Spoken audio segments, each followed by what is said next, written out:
نون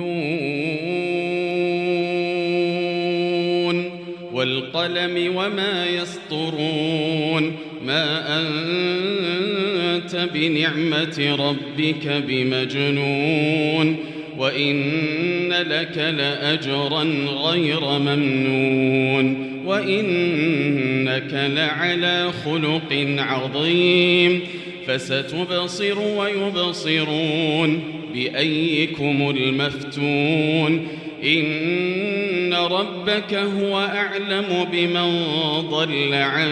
سبيله وهو أعلم بالمهتدين فلا تطع المكذبين ودوا لو تدهن فيدهنون ولا تطع كل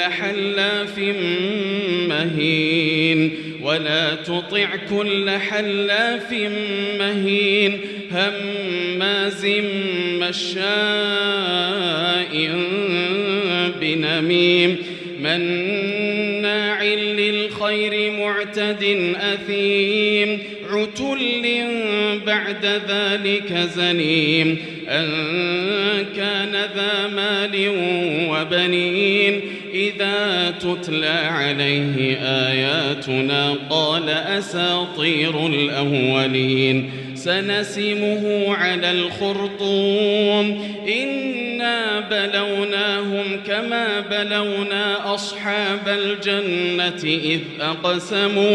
إذ أقسموا ليصرمنها مصبحين ولا يستثنون فطاف عليها طائف من ربك وهم نائمون فأصبحت كالصريم فتنادوا مصبحين أن اغدوا على حرثكم إن كنتم صارمين فانطلقوا وهم يتخافتون ألا يدخلنها اليوم عليكم مسكين وغدوا على حرد قادرين فلما رأوها قالوا إنا لضالون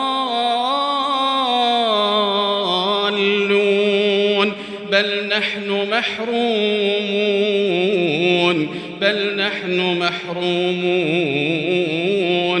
قال أوسطهم ألم أقل لكم لولا تسبحون قالوا سبحان ربنا إنا كنا ظالمين فأقبل بعضهم على بعض يتلاومون قالوا يا ويلنا إنا كنا طاغين عسى ربنا أن يبدلنا خيرا منها إنا إلى ربنا راغبون كذلك العذاب ولعذاب الآخرة أكبر لو كانوا يعلمون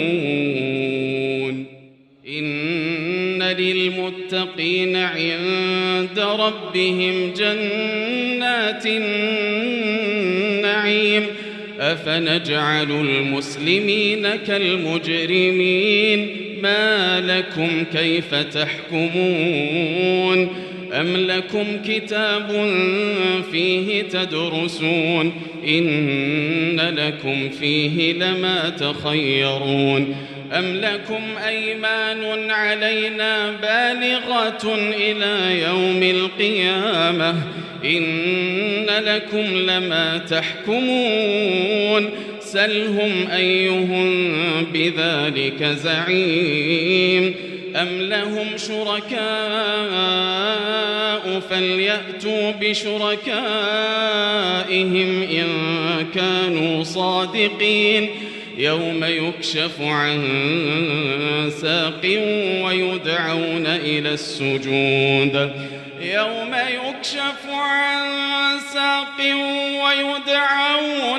السجود فلا يستطيعون خاشعة أبصارهم ترهقهم ذلة وقد كانوا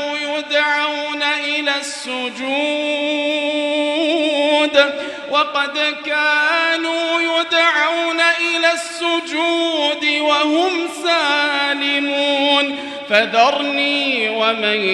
يكذب بهذا الحديث سنستدرجهم من حيث لا يعلمون وأملي لهم إن كيدي متين أم تسألهم أجرا فهم من مغرم مثقلون أم عندهم الغيب فهم يكتبون فاصبر لحكم ربك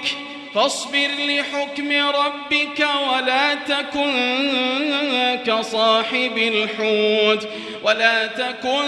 كصاحب الحوت إذ نادى وهو مكظوم لولا أن تداركه نعمة من ربه لنبذ بالعراء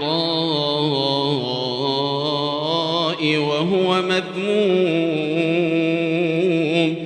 فاجتباه ربه فجعله من الصالحين وإن يكاد الذين كفروا ليزلقونك بأبصارهم لما سمعوا الذكر ويقولون إنه لمجنون وما هو إلا ذكر للعالمين.